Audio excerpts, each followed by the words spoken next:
All right, we're back. Episode number 7 of the Lattimore Performance Podcast. We've got a sweet guest today. Teddy and Rebecca, obviously you can see we revamped the podcast studio again. Got some old jerseys up, some helmets. But we're really excited for this guest today. Before we get to that, Teddy, any updates since the last, it's been, 3 weeks? It's been a long time. You've been busy. Yeah, we went to, I won't get into it with our guests, but we went to Tennessee a couple weeks ago for a bachelor party. Tennessee. Come on now. Louisville. Close. State's close. Yeah. Yeah, went for a bachelor party. That was fun. Good time. It took me, I think, 3 days for the hangover to hit. We were just talking about that. It was rough. It only gets worse. Yeah, that's what everyone keeps telling me. Yeah, other than that, not much going on. We played way too much golf for this time of year in New York. Never a bad thing. Not a bad thing. Winter's been terrible out here. Yeah, I've golfed more than I skied this year. Yeah, that's for sure. Sad for me. But anyways, I guess we'll hop right into our guest today. We got Connor McGovern, number 66, the Buffalo Bills, current center, drafted by the Dallas Cowboys in the 2019 NFL Draft, originally from Larksville, Pennsylvania.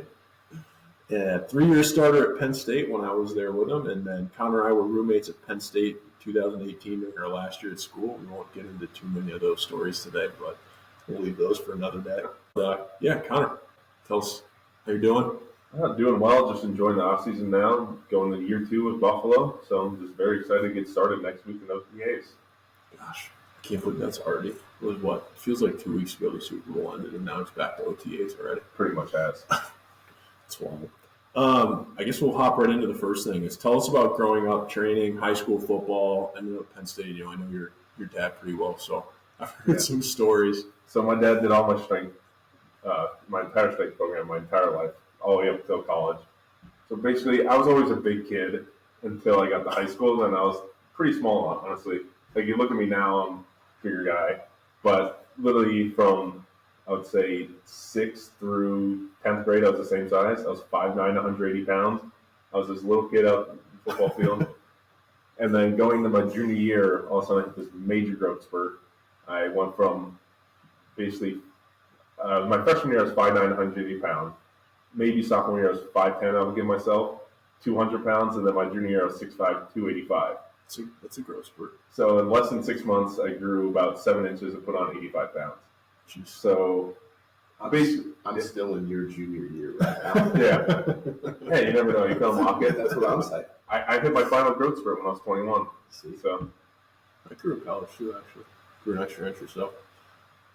So the strength training changed a lot. Like, I remember the first couple months after, I was the most awkward kid ever. Like, I couldn't even walk straight. Like how disorganized I was. But I remember we did a 40-yard dash and I ran in 7 seconds just because I had so much extra weight. My limbs were longer. It was so weird. So my dad had to do a different down back and just go into speed training and then how much stronger it just was overall.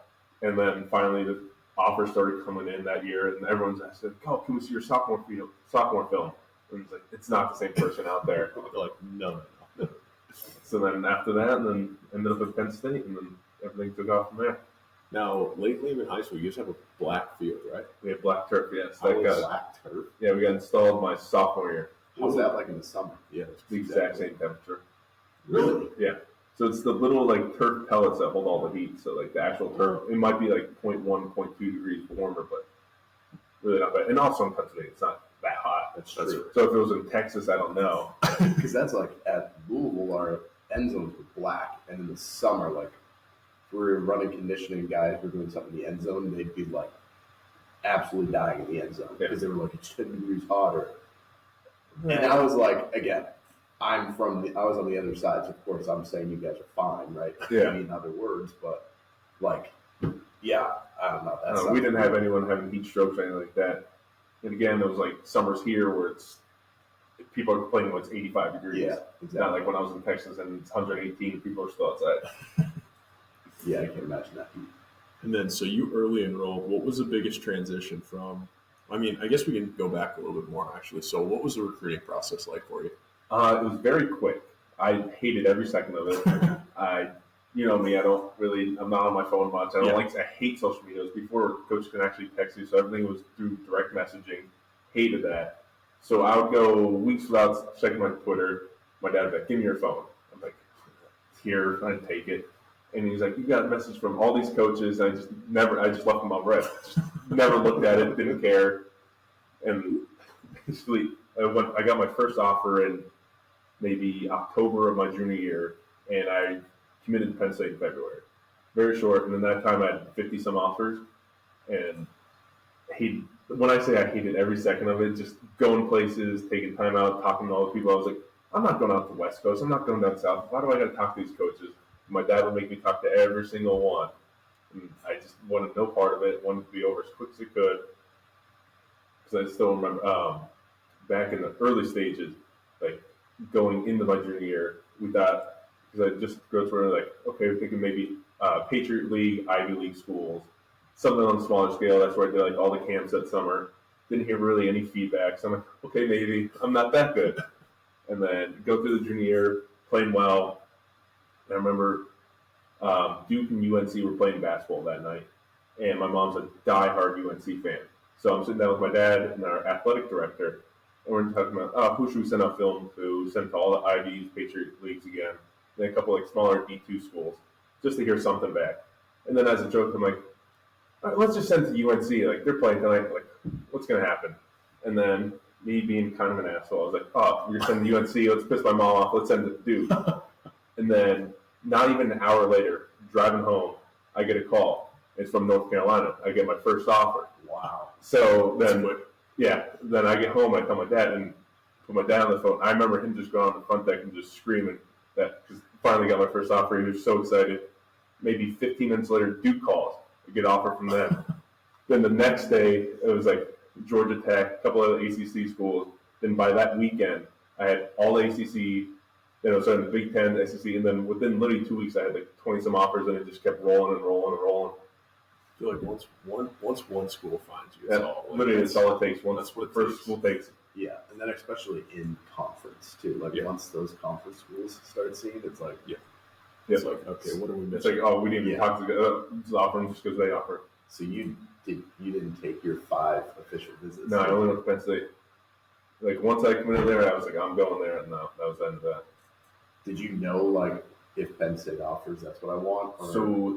So I grew up a Notre Dame fan. So my family's diehard Notre Dame fans. And before my grandfather passed away, he made my dad promise to him that none of his sons would ever go to Penn State. So that's how much Penn State was hated in my family. Oh, wow. And then I ended up going there. Wow. If you went against your family bloodline. But they would understand, because out of all the schools, like if Notre Dame would have offered, I would have went there probably. Yeah. And they were the only school with no contact from the beginning through the end. Wow. To be fair, they already had, like, because I was such a late, bloomer, that they already had their O-line the year before. That class already set up and already getting set up for the year after. Quentin Nelson was the year before me. Yeah. So then going from there, you hit the recruiting process. You commit to Penn State. You end up early enrolling. What was that like?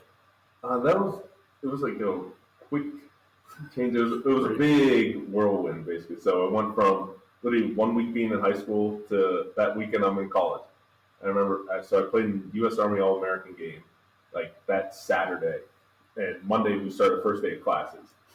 So I'm down in San Antonio, I play Saturday, catch a quick flight back up home to Scranton, pack up everything. We drive down to Penn State, and get there Sunday, and it was so quick that I never signed like my letter of intent, like to actually go there that Sunday.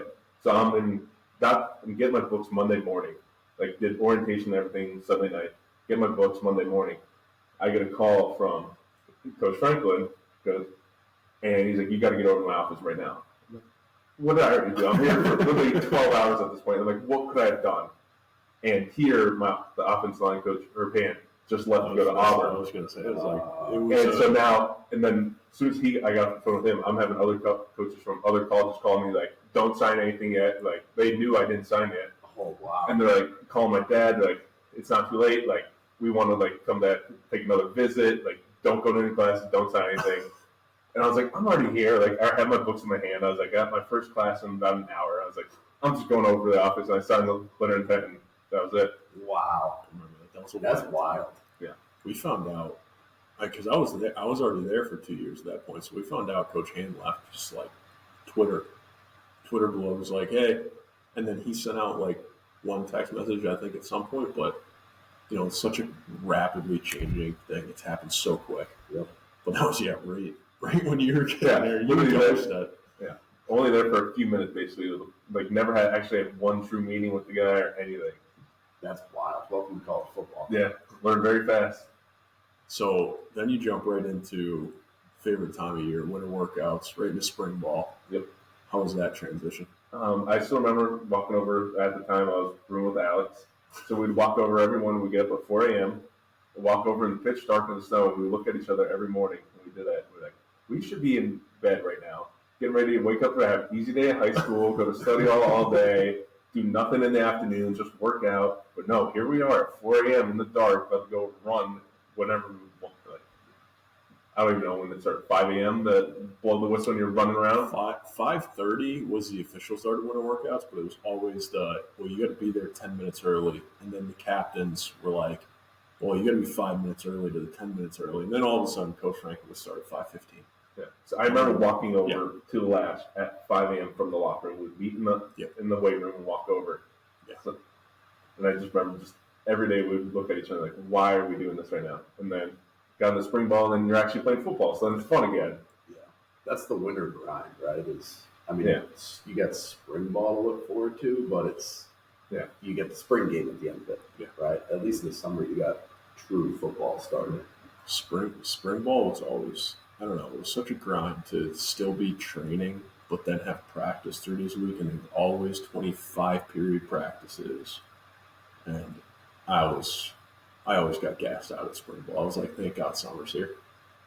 There's always the light at the end of the tunnel. There's always the light at the end of the tunnel. What was the transition for you? What was your biggest transition from going from high school to college? Like, where did you notice the biggest difference? I know when you first showed up at Penn State, you hated sleep. Yeah. I don't think that changed in college. No, looking back now, that's one thing I wish I would have done better is take care of my body better, sleeping. Like, when I say I was happy if I got 6 hours. Like, I don't know why, but that's how it was always going to high school. I was like, if I got 6 hours, great. And now I look back, I'm like, I can only imagine if I don't even get 8 hours of sleep right now, like how my body would feel. And like, so I didn't eat well. So nutritionists did not have a good time with nutrition. So that's what I ate. And like, I was a very picky eater at the time, didn't eat much. It was just everything I could do wrong for my body, I did at the time. Didn't eat much. This dude would come to training table and he would just get like 4 plates of bacon. Okay, it wouldn't be that much, but it would be just bacon, white bread, and then chicken. That was like my go-to, like easy enough. I was like, oh, I'm getting protein in that. It could have been worse. It could have been worse. I think it could have been worse. Yeah, easily. But bacon at every meal, pretty much. Yeah. And training table at Penn State, the bacon wasn't great. No, but it was something I was used to, comfort, and didn't really go outside my circle too much. Because at Louisville, you guys had a nice. Your training table was off campus, right? So you had. Yes, they designed it on purpose that the facility wasn't connected to the stadium. So because of that, you're off campus. So we could bring in, I think we had like 30 restaurants that we catered. So breakfast, lunch, dinner was catered, snacks were catered. That's why you have a lot of big boys. Yeah. I think like in the weight room, we'd have Chick-fil-A every morning for them, for post lift, especially in the morning. I mean, dinner, I don't think Kelsey and I didn't ever pay for groceries while we were there. Because I'd get done and I'd go and be like, hey, we got this restaurant tonight. What do you want? And put 2 to-go boxes together and come home and bring dinner home. That's awesome. Yeah, I think when Connor and I lived together our last year, training table, we were both so over it. So we'd show up because the strength coaches wanted to see us there. Yeah, you had to check in. But when I say every day was the same, like every Monday was the same, every Tuesday, Wednesday. The only difference was on Thursdays we'd have a chef come in. They make something special, but if you weren't early to dinner, you weren't getting that. So if you spent any time after practice, like in the tubs, you're not getting there on time, so you're not getting that. So it's the exact same meal. And I still remember every Thursday was the Chinese. Yep. And it was every Tuesday was breakfast Tuesdays. Yep. For dinner. So we had breakfast for dinner, and it was And training table at Penn State was just your average. It's probably like center plate or something. It was like your average college dining hall food. Yeah. We had our own space. But it looked nicer. Yeah. And That's what happened at Louisville is when they expanded the stadium, they made it once, then it was on campus. But then they built a brand new training table. So then we had to go, and this is the convenience factor. Now they had to go from one end zone to the other to the new training table, but the food was just, the food It was worth that little while. Oh, you're saying it went down? It went down because now we couldn't cater anymore. Because so technically on on campus. So it went to like a regular training table like you guys have. Now we could still do like Chick-fil-A in the morning. We could bring some subs in for snacks. Yeah. Yep. But The true meal had to be campus. Yeah. yeah, well, that's a huge piece in college. It's like nutrition that's a big, like you said, like that's a big piece of getting to the next level, preparing yourself to go to the practice every day. But like we were talking about it a couple weeks ago. Like looking back on our nutrition in college, we would stop going to training table our last year. I don't even like thinking about our nutrition culture. Dude, we lived together. Like we would go on sheets runs at like 9:00 at night. that, or like if someone was out shopping, they either brought back a cookie cake or a dozen donuts. So we always had some type of sweet on the counter, like at all times. We were never running low on desserts. So a 12-pack of Dunkin' Donuts or a cookie cake from Wise. But you had to get the right kind of cookie cake. yeah, you couldn't get the whipped cream. Yeah. You had to get the actual You frosting. had to get actual frosting. So did you guys turn into the guys that would come check in with the strength coach? Yeah, and just walk out the other side. Yeah. 100%. Yeah. Just give us. You had to swipe your ID. And Yeah. walk out the other side. Yeah. We had a lot of kids that would do that. And some of the times I didn't blame them. Yeah, it was brutal. But on this, I do have something. We've talked about nutrition. We've talked about not a lot of sleep. There's a story from my bachelor party about a year ago where we were up way too late, and Teddy said that he would put on a Connor McGovern Bills jersey. So we're gonna make you wear this the rest of the podcast as a Patriots fan. Honestly, I'm okay with that because I thought you were going to get into the rest of that night. And We could just leave that right there. we went on a full circle story about 300 times about getting Teddy to wear a Bills jersey. So, And here we are. and here we here are. we are for the next hour. Teddy's going to be wearing a Bills jersey. Pause the camera quick. No, Just kidding. sorry. Oh, Look good. look at that. Wow. It's still blue and red. Yes. It looks beautiful. That's really good. All right. Anyways, back onto the business of it. Tell us a little bit more about the feeling of running out Beaver Stadium, first whiteout game. What was that? 2016. 2016 was a big whiteout game too. Yeah, because I still remember that morning because we were playing number 2 Ohio State. Yep. Well, I remember watching that game. Yeah. We were unranked, and I remember watching. Some of us were in our rooms, and they had ESPN, and they were doing like the picks for the day. And they said it was just going to be a bloodbath, like we were going to kill. I was like, oh, it's like this is college football. They just talk shit on everyone. Like, I was like, okay. And then I remember running up for the first time there, and just had the fireworks going off. It was like a surreal moment. It just felt like you're going in slow motion, just the crowd. And then one thing led to another. Grant Haley has the block kick, scored. And you're like, we're actually going to win this thing. We hold out the clock, win the game. And I remember storming the field. And that was probably one of the most surreal things ever. Like, that's the only time it's ever happened in my career, even in the pros. Just storming the field, all the students, fans down the field. I just remember the entire time I was like, I have to pee so badly. I was stuck on the 40-yard line. And eventually I get my way up through. And I saw Billy there, my now wife. And I remember just giving her a hug. She was so excited. She's like, we won, like going on crazy. And I gave her a quick hug. I was like, I gotta go to the bathroom. And I sprinted into the locker room while everyone's still celebrating. Went to the bathroom. And still to this day, she's pissed about that. And what is this? 8 years later, Yeah. she's still mad at me for that. Wow. Yeah, I got stuck out there for a while. I got stuck in the middle, and people were like, I had to put my helmet back on because people started slapping me in the back. And I was like, yeah, we won, sweet. Was that the 8 p.m. like primetime game? Yeah. Okay, that's right. Because I remember watching that game, so we must have played earlier that day. That was a really fun night. I remember telling my dad, the 2016 was a wild year because we had come off of, before you came, 14 and 15 were the first 2 years of the sanctions. Or they were not, actually. They were the last 2 years of the sanctions, but they got lifted, so we got bowl games back. But, we had up and down years. And then 16, Started really down. We started really down. We had the new offensive coordinator. We hired Joe Moorhead in the offseason. Things were looking up. A lot of defensive injuries. Yep. I think we were down to our like 8th-string middle linebacker in the Michigan game, and we got boat raced in Michigan, like 42-7. It was terrible.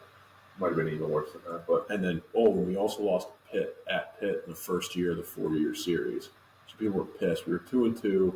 We're going to Minnesota, and we almost lose to Minnesota, and people were yelling, "Fire Franklin."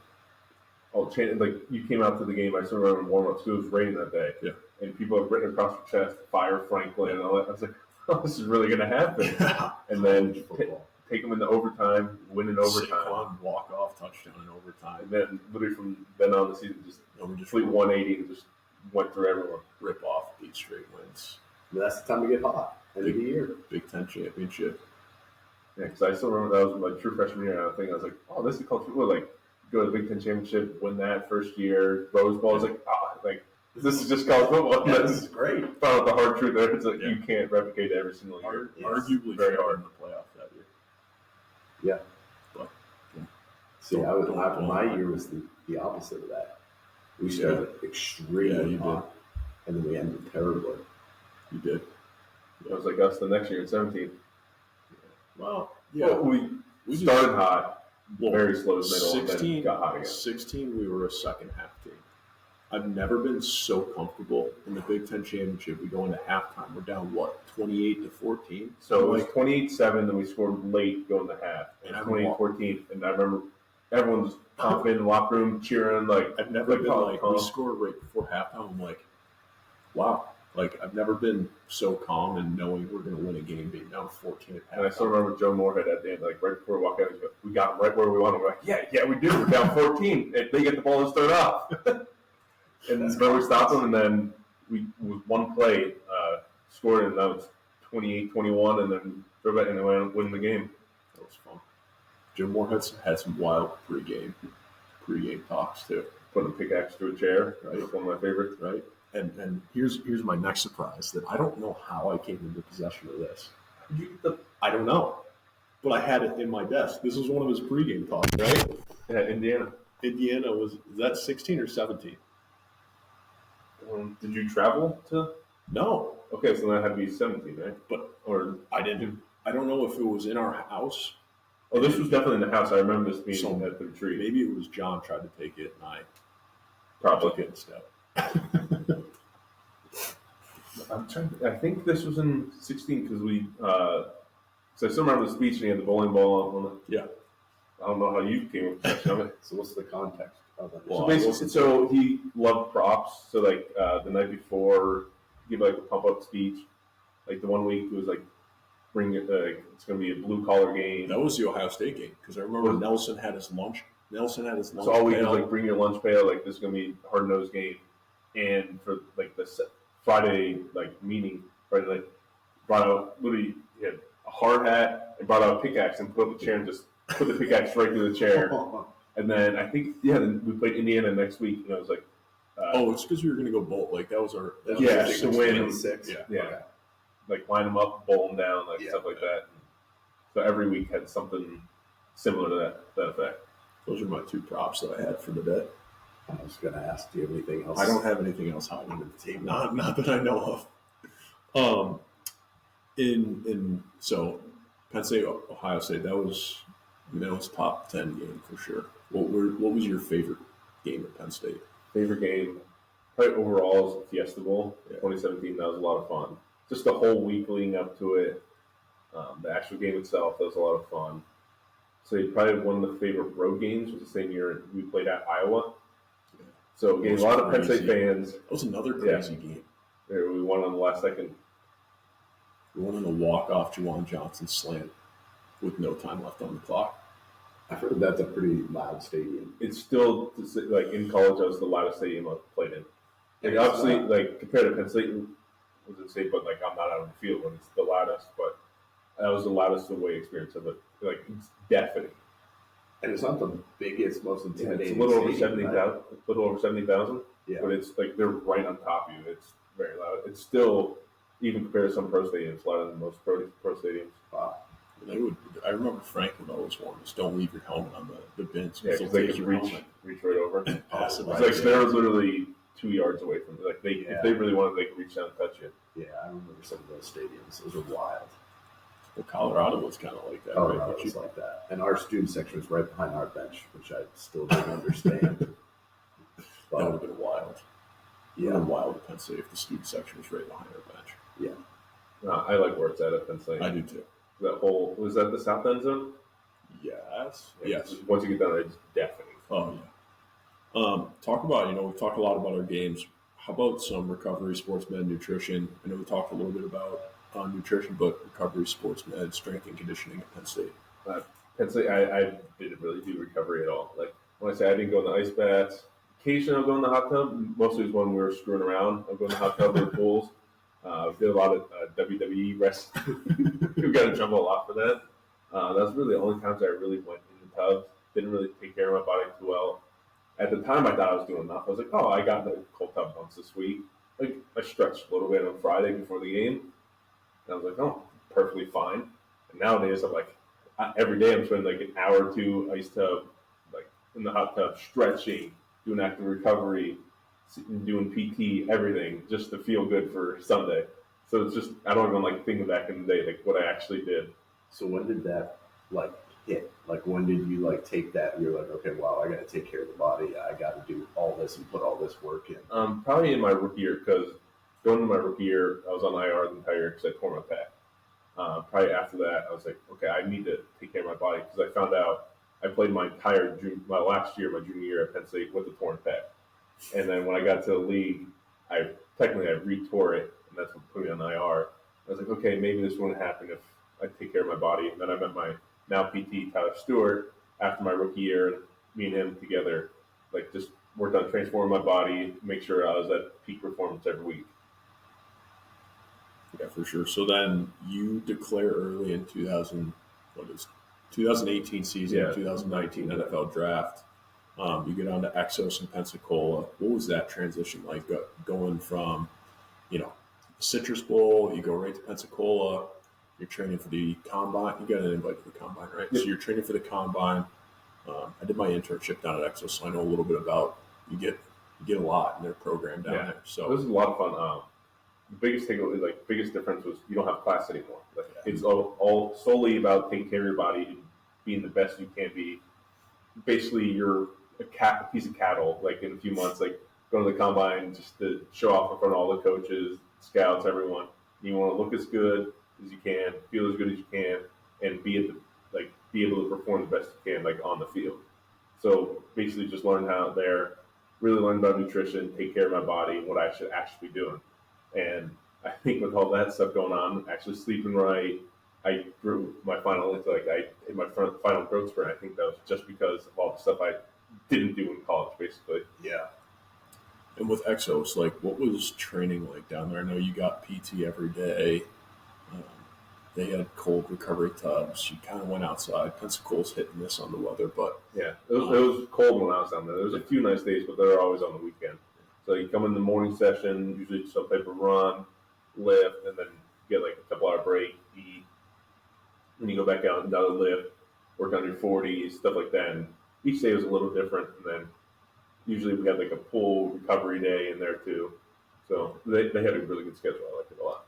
and then combine. You were coming off your junior season. You played with the torn pack the whole year. What was the decision like of what you were going to do versus what you weren't going to do at the combine? See, I was going to do just about everything. Like then, I didn't know I tore my pec. Like I just thought I was being sophomore, junior year, like my chest hurt, like type thing. And here, the entire time I was torn pec, and I still got 28 reps on bench with a torn pec. Same. That's wild. And then, but literally, it was the day before I left for the combine. So like, say I was leaving on Monday, I had to report to the combine Tuesday. We're doing just like flying, like strides, like to get ready, like loosen up for the plane ride because you didn't want to sit too long. I remember I overextended. I ended up stringing my hamstring. So then I went from being able to do everything at the combine to like I didn't jump, I didn't do the 40, I did a couple of things, but I made sure I did like all the football drills. Yeah. So then at the pro day I did a little bit more, but I still couldn't do the 40 and jump. No, I jumped at Penn State pro day. Just I couldn't do like because it was only like a week after like the combine. Like it wasn't fully 100%, and I was like, I don't want to run a slow time and make it look bad. Yeah. And do all the undo all the hard work I just did for these couple of months. So that's how it was my decision to And not be lazy. to be honest, the 40 doesn't mean that much for an offensive lineman unless you're going to go out there and run 4.8. Yeah. Which honestly, when I was running our GPS, the fastest O-line times was when we did an explosive play for a touchdown. They were running down to celebrate. Oh, yeah. Literally the fastest times every time. They knew they were getting out the field. Yeah. So you hit Exos, Pro Day, Combine, things go well. What are the visits like? You have, 10? You get 10 visits? You could go to all of them. You can go to all So it 32. just depends on like who has most interest. They call it top 30 visits. So basically, top 30 prospects for their things. That's right. So So they the can team only invite invites you. 30. Yeah. Gotcha. I think I took like 8 or 9 of them, close to 10. But I was going all of course, they're all like similar. So like I remember there was a couple like I had to go out to. It was at the time Raiders were in Oakland. Went out there, and literally 2 days later I was going to San Fran. I was like, why can't I just stay here? Of course, at that time, like in the day between, I had a meeting back on campus at Penn State. So like I had to go back for that and come back. It was just a lot of traveling, like those few days. Each team was a little different. Like some were like want to see X's and O's, watch film with you. Some were just wanting to get to know like what kind of person you are. None of them really were like testing anything physical. Most were just a lot of random stuff. Like some, I went to some teams and they would leave you like in a room, like try to be like as disorganized as they could, like just see how you respond to stuff like that. Or you can get pissed off at like, oh, you say you're meeting at 11 o'clock and it's 11:30, like just seeing like different reactions, stuff like that. So just a lot of like mental games, and you just got to be your true self the entire time. Yeah. And then we have your draft party, Mountaintop, Pennsylvania. Yep, at the Broadway Tavern Family Bar. Tell us about those couple of days, because I know that there was some ups and downs in those couple of Yeah, days. it was a very stressful time. You never truly know when you're going to get drafted.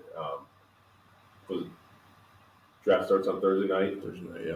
So Thursday night, there was a slim chance that something could happen Thursday night. Didn't know, so like, at the time, like we had hundreds of people at the bar. Gellerson and I enjoyed that night. Yeah, they drank a lot.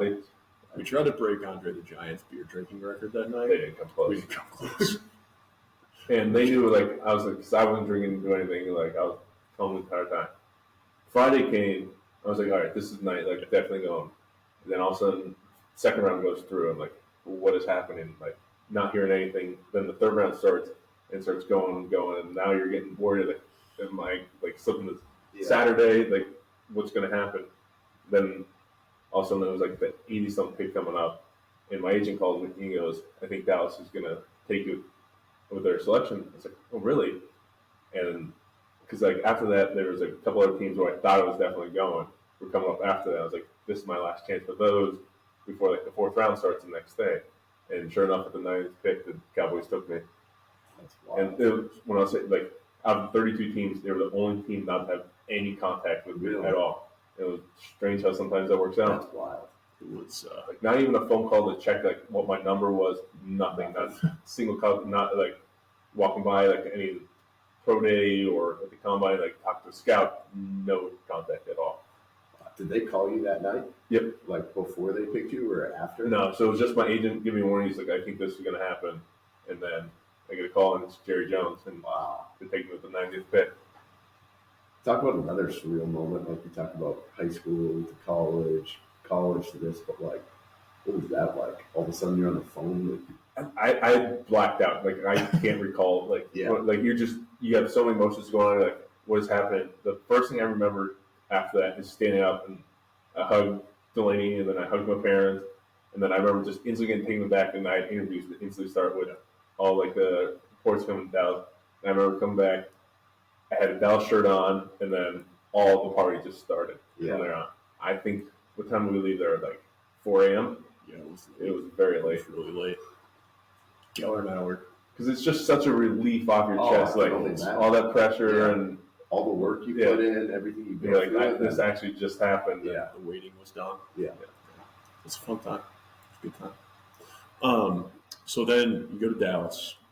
What was transition? I mean, you're a Northeast guy, born and raised, went to school up there. What's that transition like going to Dallas, Texas? Dallas is very different from Northeastern Pennsylvania. I'll say that. Everything's bigger in Texas. It is. But then you're going to America's team. Like the spotlight is on you. Like no matter what you do, like everything you do there is public. Like image number one. Like no matter who you are, like you're front page of everything. And I think I was down there for like we just started OTAs. It was the second OTA practice that I tore my pec. So really just. I remember we were doing a bag drill, pressed out. I just feel like I was like, I've had this feeling before. I was like, oh, it's probably nothing again, like just strain.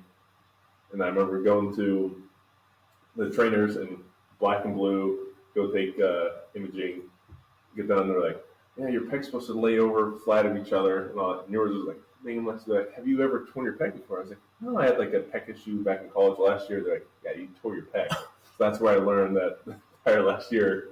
Through spring ball and the season I had played on the torn pec, and then went through like 3-month rehab, came back at the end of training camp, and like was trying to start up again. It was my first practice back, and I went to punch again, and I tore fully through the pec minor and major.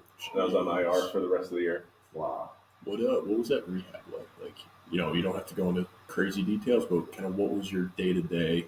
You know, you're not able to practice, you got to do rehab. So what was that season like in terms of a rehab focus, not being able to practice? Yeah, it was my first time ever in my career since I started playing at 5 years old that I'm just on the team. I'm not doing anything, like just here basically. So like it was kind of like a dark time. Like I was like, what am I supposed to do? Like I can't really contribute to the team, and like I'm just some rookie who's not doing anything. So I basically tried to help out as much as I could around like any of the older guys asked for anything, try to do whatever I could. But I would get there early. Remember, I was the coffee man that year, so I made sure the entire team had coffee, breakfast sandwich, whatever they needed. I did it, no questions asked. Then literally go from doing that in the morning. I'll do like hour of PT. I remember just starting off with like, what's the little pink dumbbells? Like literally like a pound or two. Oh, yeah. Just trying to do flies again, raises. And you don't realize, like, damn, this is really weak. And then how fast can like then you upgrade it, how excited you are to do a wall push up, do a knee push up, and just little steps like that, and just seeing the progress. So do that, like PT for about 2 hours a day, go to meetings while they went to practice. I did more PT, had a break for lunch, go back to meetings, and I'll do PT again. So I was doing PT 2-3 times a day at least for a couple hours. So we talked about your first year in the league, you know, pec injury, couldn't do much. So you're entering your second, you go to your first off season. Well, it's COVID now. Oh. So that was a whole nother thing. So in the season, you had COVID, so there was no OTAs that year. Training camp was pushed back.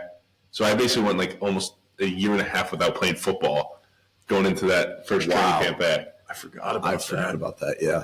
That's wild. Yeah. So I was just like most guys, you get the whole off season train, do it, and you're not doing anything. It's COVID. Like, everything was shut down.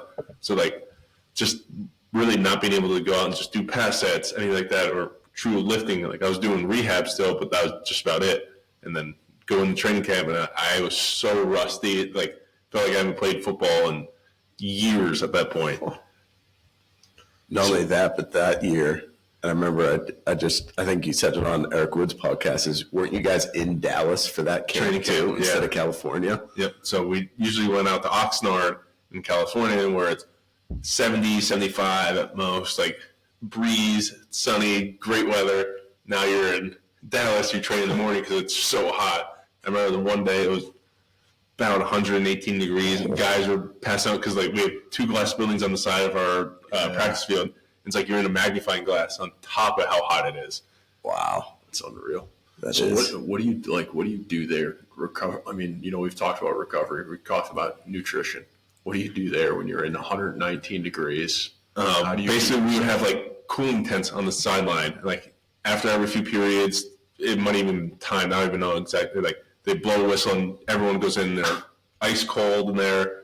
You had like different ice pops, cold water, air conditioning blown on you. Then right after practice, it was mandatory to go jump in the cold tub just to drop that body temperature.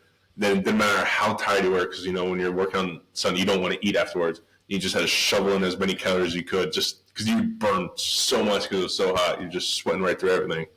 That's wild. So then you get through how does that season even play out? Like, what does that season look like? It was so different because, like, some stadiums you go to, there's zero fans. Like, going on and playing in California. I remember my first game at LA.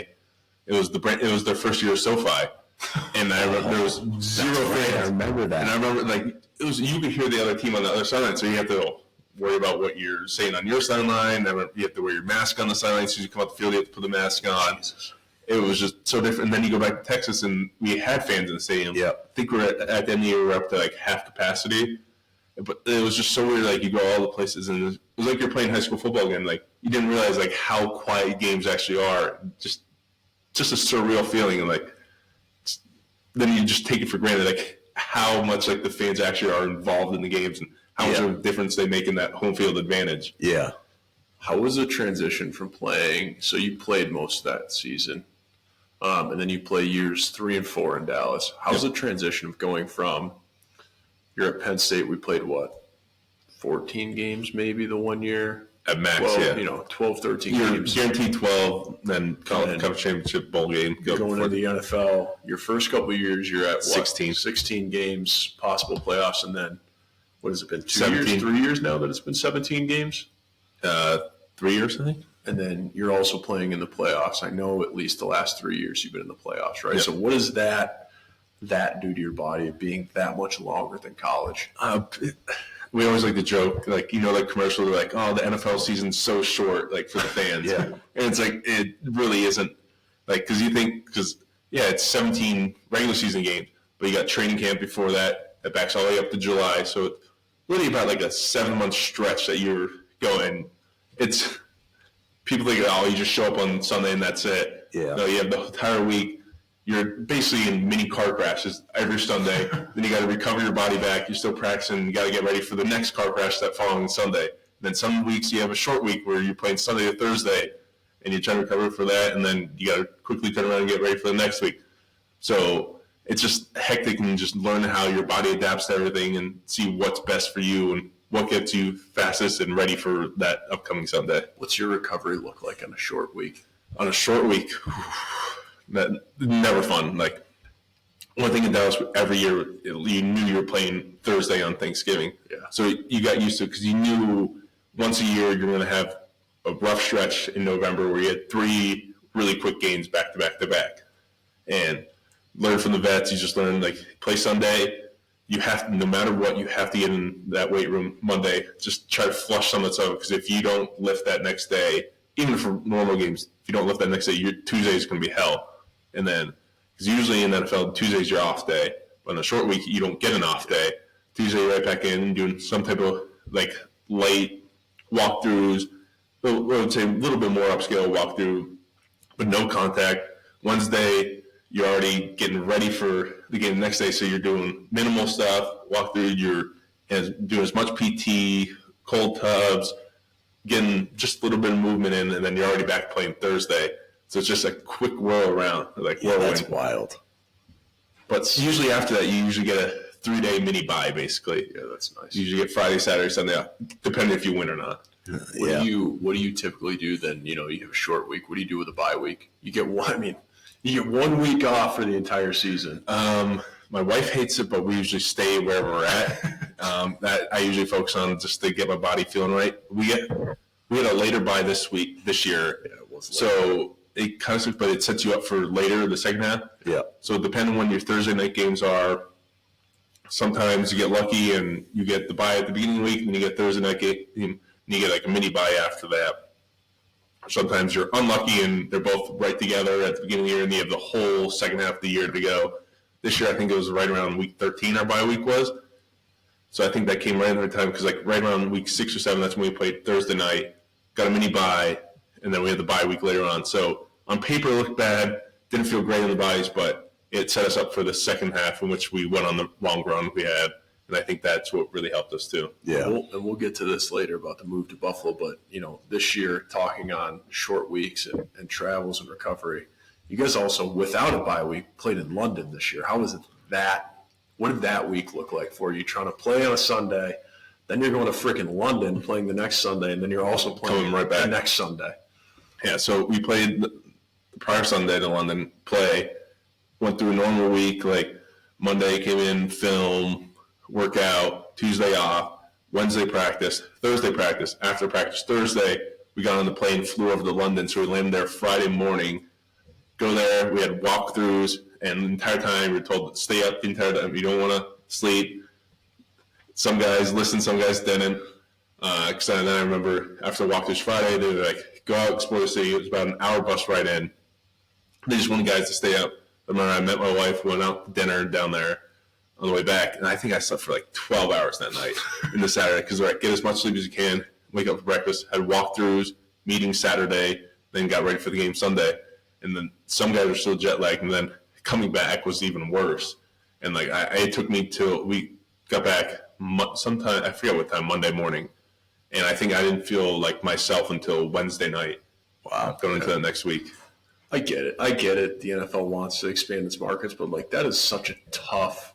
And then you have the Bills played the Jags, who had 2 weeks in a row in London, so they've been there in London for 2 weeks, no jet lag, no nothing. They've been there forever, and then they have to come back. So it's just, I don't know. It's a weird. I've heard rumors they want to play in like Australia. Yeah, there's a couple games. There's a couple in Germany, and then they're expanding it. I think they're going to Brazil this year. So I'd be fine to like going all over the place, but as long as like you have a bye, like something built in, so you can recuperate. Like you saw, so many guys got hurt. You see it all the time. Like guys go over to London, you're getting no sleep, come back. You're off your sleep schedules, and like you're just not used to it. And then guys are getting hurt all the time. To come back from these games. Well, then you almost feel like you're not wasting a bye, but like your team's being forced to use a bye on. Yeah, because you have to go to freaking like. Imagine going to Australia in the middle of a football season. It's like a full day of travel. Yeah, it's like a 20-hour flight. Yeah. Like, let's get on a plane, sit for 20 hours, and then go play a football game, and then come right back and play another football game. Yeah. All right, sure. So anyways, the last 2 seasons in Dallas, you're in the playoffs. Obviously doesn't go quite as planned. And then you go into your free agency year. Yep. Tell us a little bit about that. Like, what was it like hitting free agency, all of that decision, then end up ultimately deciding on coming up with Buffalo? So it's weird. So like you can't contact teams can't contact you because you're still technically under contract to your old team until the new season starts. And then once that happens, free agency technically truly begins, and it's pretty much a shit show. It's almost like college recruiting again, but now money's involved. Yeah. But I guess money is involved now in NIL. That is very true. Kind of similar. Yeah. So the entire offseason I worked with my trainer. We went to a different, like a private gym, like worked out, did all our normal stuff. And then I remember free agency was starting on a Monday, and the week prior we were going to be in Hawaii, me and my wife. And I remember we were having like my agent was in contact with something like going on. So there's one I was like, didn't really know. We knew Monday come along, like we're going to talk to some teams, but we didn't know where we're going to go. And I remember we were coming back on the flight and back to Dallas. It was like a 9-hour flight. And I remember looking at my wife and we're like, our world's about to change. You don't know what's going to happen, but our world's about to change when we get off this flight. Because we got off the flight, it was like 10 a.m. or something in Dallas. I remember get off the flight and agent calls me in the airport. He's like, all right, we got all these offers from these teams. We're going to start whittling things down. And he's like, let me get back to you in a few hours. And I think within a couple hours, we whittled down to like 4 or 5 teams, then went through a funnel again, then eventually came down to Buffalo. And I just thought it was the right fit. And it was just crazy because the year before, I remember talking, it was like, if there could be a right situation where I want to go, it'd be Buffalo. Just how their offense is. You had Cromer here, the offensive line coach, just everything. And I got to go back up north. Yeah. I want to get out of the South. I was like, if everything could line up perfectly, it would be Buffalo. And that's where I end up. That's and awesome. The first person I call is That guy. I didn't freaking answer. I knew what it was about, too. I was in the middle of an eval, and I had left my phone in the back office. And to this day, if I had my phone in my pocket, I was going to be like, dude, I got to answer this. Sorry. Like, Think about that person, that eval, though. How awesome you, like, if I was in that eval and I'm a quick Bills time out, fan. like, oh, I got to take this phone call. Yeah. and I Like, oh, what is it? Oh, nothing important. Nothing. do it to You'll him. see it. You'll hear about it in a little bit. I walked out of the eval, and I was like, all right. I looked at my coworkers like, yeah, I got to go in the back for a minute. Like, I got to take a phone call. Connor told me he was coming to Buffalo. That's awesome. We joked about it for a while. I always said, "Oh, Connor, you should come up to Buffalo." When he came down the year before, you're like, "Oh, you should come to Buffalo." Like he was. I remember who the Bills playing in the playoff. I think it was the playoffs, right? The Patriots. Oh, that's right. Because we played San Fran. I scared the crap out of his dogs because we kicked the crap out of the Pats so bad. Oh no, that was 2 years prior. Yeah, because it was when we played San Fran at home in Dallas, and I remember you stayed for a couple extra days and you watched the Bills play the Pats. That was a tough San Fran game that year. It was 2 straight years of tough San Fran games. Yeah. So and then you go through free agency, you choose the Bills, you're done with your first year in Buffalo. How's it been? It's been a great year, honestly. It was probably the most fun I've had since college playing. Just learning a whole new system, just learning a lot about myself as a player, learning my new strengths. So it was just a lot of fun. Great group of guys have been around, and now a lot of that's changed. It's basically going to be a whole brand new team this year, and now sliding over from left guard to center. So it's going to be a fun transition, I think. What's that mean to you, moving from guard to center? Technically, I got drafted as a center, so it's like moving back to my natural position. Like my entire life, grew up playing center, went to college, played guard, played center, went back to guard, got drafted as a center, new staff comes in, get switched to guard, and then get here. I knew eventually I was going back to center, and I didn't think it was going to happen this way. But here, before I thought I would, but back at center, and over the years, still played a little bit here and there. And I'll tell you, like, even from going from right guard to left guard, that was a harder transition than just any time just sliding back in, just being able to snap. But I always found that very comfortable. Well, and for a while there, you were going to be a Pro Bowl fullback, right? Yeah, year 3. How mad are you that you never got a touchdown? It's all right.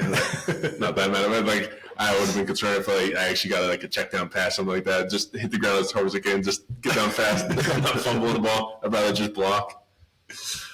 And what now? We talked a little bit about it on our trip to Louisville. I got that right this time. Kentucky there. Your current nutrition, sleep training protocols. How's all that going on? You're working with Tyler. We had him on the podcast. 2 months ago? Something like that. Yeah. It's going well, and charge everything. Like I was saying before, like back in college, I was happy if I got 6. I'm mad if I only get 8 hours of sleep now. So like stuff like that. Every day, just doing PT, needling, cupping, stuff like that. Just digging the hands into my body where I need it. Doing a lot of flexibility work, band work, riding bike, doing oxygen training, just anything I can. Do Epsom salt baths to recovery boots. Just basically 2 hours of my day, just segmented to just focusing on my body and doing what I can do, even down to like breath holds and work on my breathing techniques. How does your training and your off season change now that you've gone from, in Dallas, your first year, you're fighting for a starting spot, and now this year you're going into a season. I mean, this year and last year, going into a season knowing, hey, I'm the number 1 center. It's my spot. Like, does that change your off-season attitude and what you're doing in the off-season? I don't think so. I've had the same mindset since I was back in high school. Like, you never know. Like, even when you're in college, you're recruiting guys to take your spot one day, and now you're drafting guys or bringing guys in to compete for a spot. And I always believe iron sharpens iron. So you're just fighting every single day for your job because now you're playing for money, basically. So you got to beat someone else out that's trying to feed their family versus you got to worry about yourself. So every day you got to be able to work hard. Well, I think that's what goes big into the sleep, nutrition, all that is. Those are all little performance things you can get, or at least try to get 1% up on somebody else, right? Yeah, because some guy might not be taking care of his body, but he's more of a freak athlete. Eventually, his body might break down over length of 17 games, and you're doing perfectly fine, and you're there able to perform in those big moments when you're needed. And then, so now you were talking a lot about sleep. You got a big event coming up in about a month that typically limits sleep for people. I know you're a dad, so you know about how sleep changes.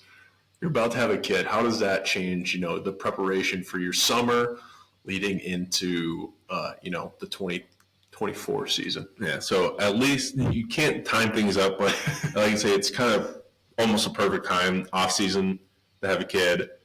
Luckily, not during the season. I'm worried about all that traveling around, practicing, where sleep is extremely vital. At least now, being summer, where it's like I have a little flexibility. Like, okay, I got 4 hours of sleep here. I'm up. I get another quick 2-3 hours, pack, and then get a nap later on. So it's like least now I can kind of almost have like a normal sleep schedule still. Absolutely. I don't think there's ever going to be a normal sleep schedule for the rest of my life, but try to get as many hours as I can here and there. Yeah, and naps are definitely going to be vital. You also gain dad strength too. Yeah, I'm excited about that. That's just going to like boost. I forget dad jokes on it, but dad jokes, got to get your dad jokes down. But also too, like the cool part about it that I like, and I'm sure every dad's like that, is your why. We all have a why and a purpose that just like it's so big now, right? Like you have Delaney, but now like you get done with a practice or a game, and it's like there's part of you right there, and it's just that instant like, man, that was a hard day. Maybe you had a rough practice, but then you're seeing that, and it's now like you're back in the dad mode. Yeah, that's gonna be cool. Cool to see. I'm excited to meet the little guy, girl. That's right. I knew that. So we got a couple of questions left, but what's your biggest goal this season? What do you want for you? What do you want for the team? Definitely, I want to be the best I can, be the best center possible, and just be one of the leaders on the team, not just the offensive line this year. Then this year, I think overall as a team, just take the next step forward. I think it's 2 straight years. Yeah, that the Bills have got knocked out in the second round. So get back to the AFC Championship. Then hopefully next thing, get back to the Super Bowl and bring eventually a championship to Buffalo. Yeah, Bills fans love that. The city's going to burn when that happens. I'm scared for Buffalo. I want it to happen because I want to see what happens. I'm going to watch it we'll probably be able to see the reactions from here.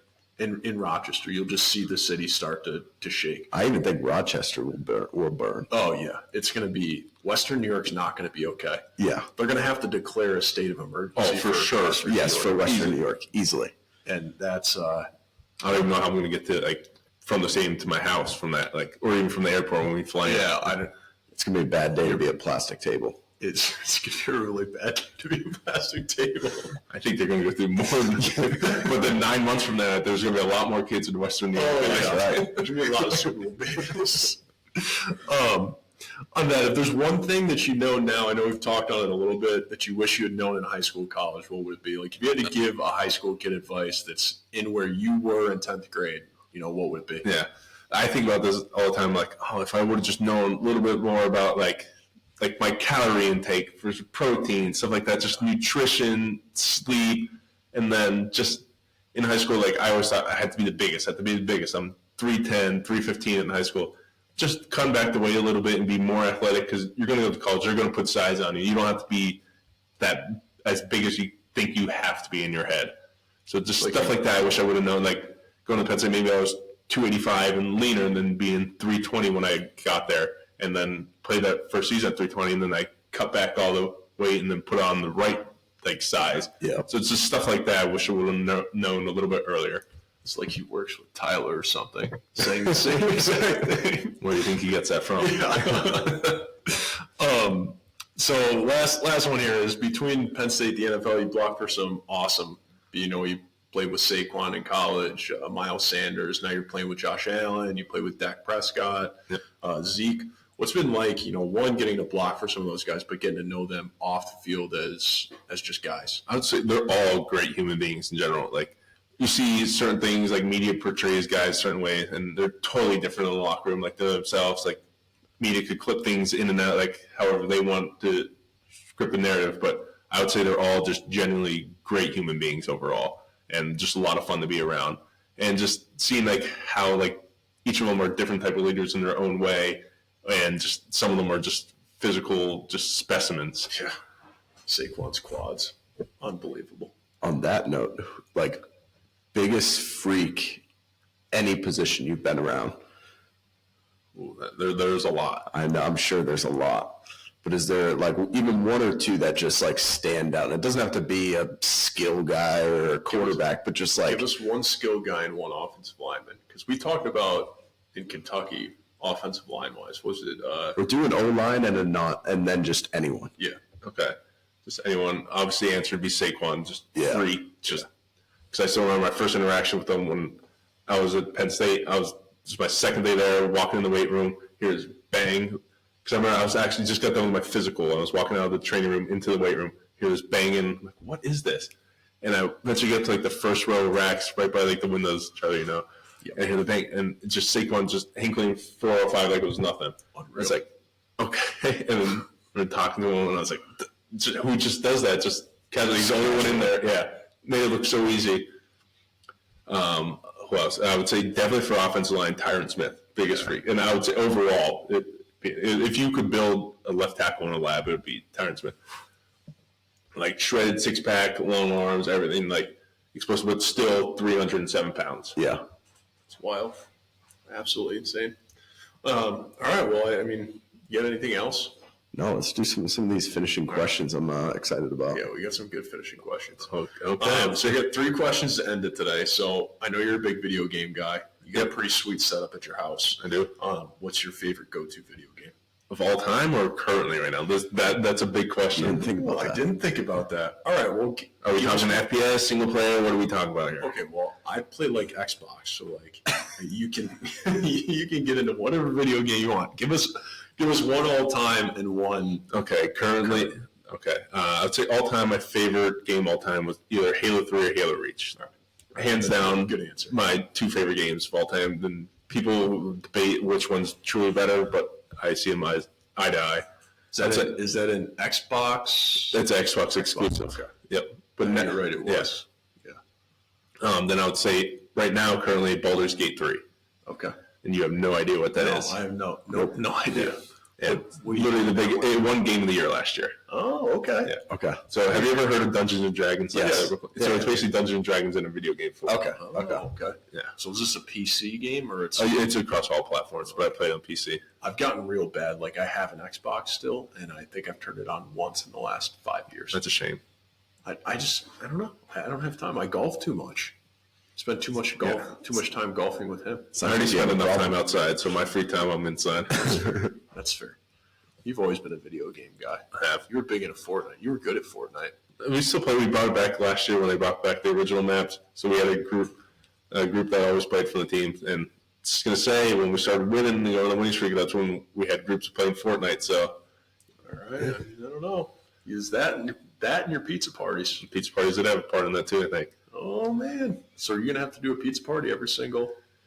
Not every week, because that's a lot of work. So usually last year when I started doing, we did it like every other week. We tried to do it on the away games because guys didn't have family in or other stuff going on. It was just easier That makes to sense. do it on that Friday night. All right. I mean, I would say on the old side, like if I'm answering this question, I was more of a Modern Warfare, Call of Duty guy. Yeah. Spent some late. I agree. They're nights. both great games, like MW2, Black Ops 2. Yeah. Those are my favorite Call of Duties, but Zombies. they don't compare anything to Halo 3 and Reach. Do you have a video game? GoldenEye 007 and 64. Okay. All right. I respect it. All right. All right. We'll go to number 2. If you were not doing your current job or career, what would you be doing? Honestly, Delaney asks me this all the time. I don't know. Because I can trace all the way back. I remember in 5th grade, my teacher asked me, like, you had to do, like, draw, like, what you want to be in the future. And I drew an NFL player. She's like, no, you got to pick, like, an actual job, like a real job. I was like, no, I'm going to be an NFL player. She's like, no, you're not. Like, draw something else. And I would only draw an NFL player. You should email her now. I remember talking about this. That was one of my combine questions. And I remember saying, and this day, like, that's the only thing I've ever wanted to do is play in the NFL. And here I am. It's awesome. It was interesting on that note because it was like I was watching the documentary, Jason Kelsey's documentary, and he's very similar to that answer. Like, but then it was interesting watching him throughout that of like trying to find what's next for him as he gets ready towards that retirement. Obviously, him and Travis, their podcast is sick, and they do a great job with that. But you know, along those same lines is like he's like, I don't know what to do. Like, I just know how to play football. Yeah. And you go from your entire life playing football from early age. I started at 5 for 20-some years of your life. That's all you know. Yeah. To going to the eternal off season. Yeah. Yeah. Jason Kelsey's a better beer drinker than you, though. Hands down. I don't drink beer, so you can't compare. Exactly. I don't know. I mean, if we're going to answer this, I'd be a pro golfer. That'd be mine. Yeah. Is that- I'll take that one. I think at this point in my life, Yeah. just be a pro golfer. Never too late for golf. You're not wrong. You're not wrong. You're not wrong. We That's should why go out and practice more. We should. All right. Last and final, favorite wing spot in Buffalo and flavor. That's easy. Barbell, Cajun honey butter barbecue. Easy. That's can't argue with that. That's a great one. How many could you put down in one sitting? Okay, let's say 3. Yeah. Have I eaten anything else today, or is like this is the first meal of lunch? Like You're fresh. I'd say I'm going to put at least 35. It's a solid number. But then I'll be like, all right, I'm close to 40 on that. Let's just go to 40 and push through. Yeah, that makes sense. Yeah, because not gonna lie, the other night did put down 20 and then went to dinner and still had dinner. So I know I can get 40. Was that the steak? So you had the 20 wings and then went to the steakhouse? Yep. Jeez. Had the apps, everything. Good for you. We had some pretty good apps in Kentucky. Yeah, I took care of you guys there. Yeah, you did. That was awesome.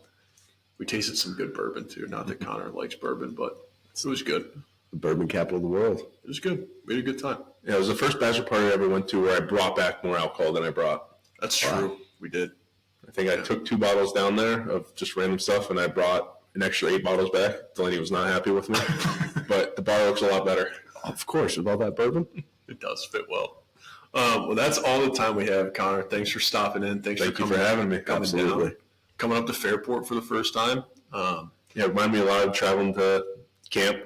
Yeah, out to Pittsburgh. Yeah, that's true. Yep. So got a lot of flashbacks on the way up. I'll be hanging out with you at camp this year a lot. Yes, you will. So they stretch me every day. Yep, absolutely.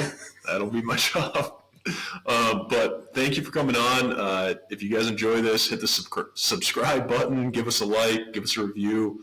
We'll be on with some more stuff. We got our San Francisco trip coming up in 2 weeks, so I'm sure we'll talk some golf stuff with that coming up and go from there. So thanks for listening, guys. We'll talk to you soon.